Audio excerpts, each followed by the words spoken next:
வணக்கம். நான் சம்புசைல காயத்ரி பீடாதிபதி தேவாங்க குலகுரு ஓம் ஸ்ரீ சந்திரமௌலீஸ்வர சுவாமிகள் உங்களுடைய திரு விஜயமல்லையா அவர்களுடைய கேள்விக்கான பதிலை இந்த பதிவிலே அளிப்பதற்காக பதிவு செய்கிறேன். சனி கிரகம் திருக்கணித பஞ்சாங்கப்படி பெயர்ச்சியாகி மீனராசிக்கு கிட்டத்தட்ட 5 மாதங்களுக்கு மேலாகிறது. மீனராசியில் சனி இருப்பது என்பது மிகப்பெரிய ஒரு போர் பதற்றம் மற்றும் மக்களுடைய அல்லல்கள், அதாவது அடிப்படை தேவைகளுக்கான துன்பங்கள். சனி என்பது எண்ணெய் காரகன். அதனால் எரிபொருள் எண்ணெய் சம்பந்தப்பட்ட விஷயத்தில் பாதகங்கள் செய்யக்கூடிய அமைப்பிலே மீனராசியிலே சனி சஞ்சாரம் செய்யக்கூடிய அமைப்பிலே இப்பொழுது மார்ச் 5ஆம் தேதியிலிருந்து ஏப்ரல் 13 வரை, அதாவது நமது புதிய தமிழ் புத்தாண்டு பராபவ வருடம் பிறக்கும் வரையில் கும்பராசியிலும் மீனராசியிலும் 6 கிரகங்கள் ஒன்றுக்கொன்று சேர்க்கை பெற்று பலன் தருகின்றன. மாசி முடிந்து பங்குனி 1 தொடங்கும் பொழுது மீனராசியிலே உள்ள சனியோடு சூரியன் சங்கமிப்பார். சூரியனும் நெருப்புக்கோள், சனி கேஸ் சம்பந்தப்பட்ட கோள், எரிபொருள் சம்பந்தப்பட்ட கோள். சூரியனும் சனியும் பகை கிரகங்கள். காலச்சக்கரத்துக்கு பங்குனி மாதம் என்பது மீன ராசி என்பது அழிவை கொடுக்கக்கூடிய ஒரு ராசி. இழப்புகள், அழிவுகள் மற்றும் மோட்ச ராசி என்று சொல்லக்கூடியது. தர்மார்த்த காமிய மோட்ச சதுர்வித பல புருஷார்த்தம் என்று சொல்வதிலே தர்மராசிகள் மேஷம், தனுசு, சிம்மம். மேஷம், சிம்மம், தனுசு. அதே மாதிரி அர்த்த ராசிகள் பொருள் சம்பாதிக்கக்கூடிய இடங்கள் என்பது ரிஷபம், கன்னி, மகரம். காம திரிகோண ராசிகள் என்பது இன்பத்தை அனுபவிக்கக்கூடியது மிதுனம், துலாம், கும்பம் என்பது. மோட்ச திரிகோணங்கள் என்று சொல்லக்கூடிய கடகம், விருச்சிகம், மீனம் என்கின்றது. இப்போது நான் பதிவு செய்யக்கூடிய வேளையிலே அனுஷ நட்சத்திரத்தில் கடந்து சனி கேட்டை நட்சத்திரத்தில் விருச்சிக ராசியிலே தான் பயணிக்கிறார். அப்போ மீன ராசிக்கும் விருச்சிக ராசிக்கும் ஒரு தொடர்பு ஏற்படுகிறது.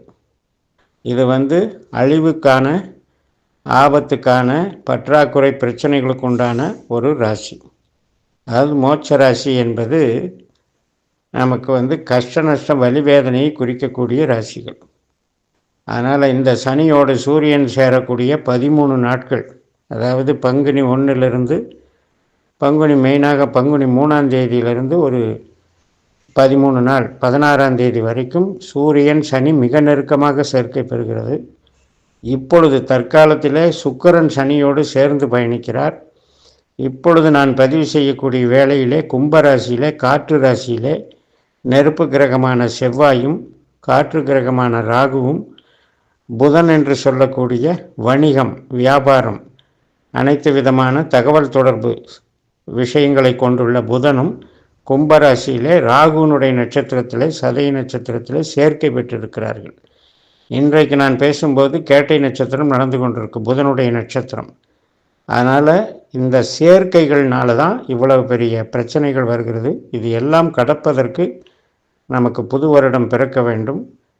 சூரியன் மேஷராசியிலே பிரவேசிக்கக்கூடிய முதல் நாளைத்தான் நாம் சித்திரை வருடப்பிறப்பு என்று சொல்லுகிறோம்.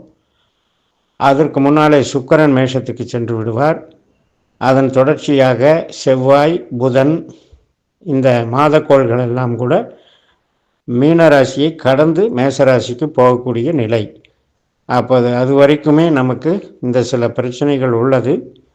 இதற்கு நாம் பிரார்த்தனை செய்ய வேண்டியது நமக்கு என்னவென்றால், சனிக்கு உண்டான தான தர்மங்களை செய்ய வேண்டும். சனிக்கான வழிபாடுகளை விட்டு தான தர்மங்களை செய்ய வேண்டும். கடைநிலை ஊழியர்கள், ஊனமுற்ற, அதாவது மாற்றுத்திறனாளிகள் மற்றும் வயதான பெரியோர்கள், இவர்களுக்கெல்லாம் கைங்கரியங்கள், அன்னதானங்கள், உடைகள், தானங்கள் எல்லாம் தருவதனால இந்த தோஷம், சனி தோஷம் விலகும். வழிபாடு என்று சொல்லும் பொழுது நாம் குரு பகவானையும் சூரிய பகவானையும் வழிபாடு செய்து கொள்ள வேண்டும். சூரியன் என்பது சிவனை மையமாக கொண்டது, குரு என்பது தட்சிணாமூர்த்தியை பிரதிநிதியாக கொண்டது. ஸோ இந்த சிவன் வழிபாடும் தட்சிணாமூர்த்தி வழிபாடும் குரு வழிபாடும் தொடர்ந்து நாம் செய்ய செய்ய இதிலிருந்து நமக்கு விடுதலை கிடைக்கும் என்று நம்பலாம். அவரவர்களுடைய தனிப்பட்ட ஜாதகத்திலேயும் கூட இந்த 8ஆம் இடம் 12ஆம் இடம் என்பது அவரவர்களுக்கு சிரமங்களை கொடுக்கும். இப்பொழுது ஒரு பொதுவான விதி, சமுதாய விதியாக கிரகங்கள் செயல்படும் போது தனிமனித ஜாதகத்தின் விதி என்பது அதோடு ஒத்துப்போகிற லக்னங்கள் யாருக்கெல்லாம் அமையப்பெறுகிறதோ அந்த திசாபுத்திகள், அவர்களுக்கு பாதக திசாபுத்திகள் நடக்கும்போது இந்த சீற்றங்களினால் அவர்கள் பெரிதும் பாதிக்கப்படக்கூடிய சூழ்நிலையும் அங்கே உண்டாகிறது. என்ன செய்வது? கலியின் கோரதாண்டவத்திலே சிக்கி ஆன்மீக பாதையை சற்றே மறந்து, பொருளாதாரம் ஒன்று, அது மட்டுமல்ல காமக்ரோத லோபமோக மதமாச்சரிய குணங்களை கையாண்டு கலாச்சார சீரழிவை நோக்கி போய்கொண்டிருக்கிற இந்த காலத்திலே நாம் பாரம்பரியத்தையும் கலாச்சாரத்தையும் ஆன்மீக பற்றுதலையும் மேற்கொண்டு நாம் புண்ணிய கைங்கரிகளை செய்வதன் மூலம், யாகாதி கர்மங்களை செய்வதன் மூலம், நமது தவம், தானம், பிரார்த்தனைகள் மூலம் இவற்றையெல்லாம் நாம் மேற்கொண்டு இவற்றையெல்லாம் கடந்து செல்ல முடியும் என்று பிரார்த்தனை செய்து, வேதமேதா காயத்ரி ஓம் ஸ்ரீ சௌடேஸ்வரி அம்பிகை ராமலிங்கேஸ்வரர் ஆசீர்வாதங்களோடு அருளோடும் உங்களை அனைவருக்கும் வேதோக்த அநேக ஆசீர்வாதங்களை தெரிவித்துக் கொள்கிறேன். சுபமஸ்து. ஓம் தத்சத்.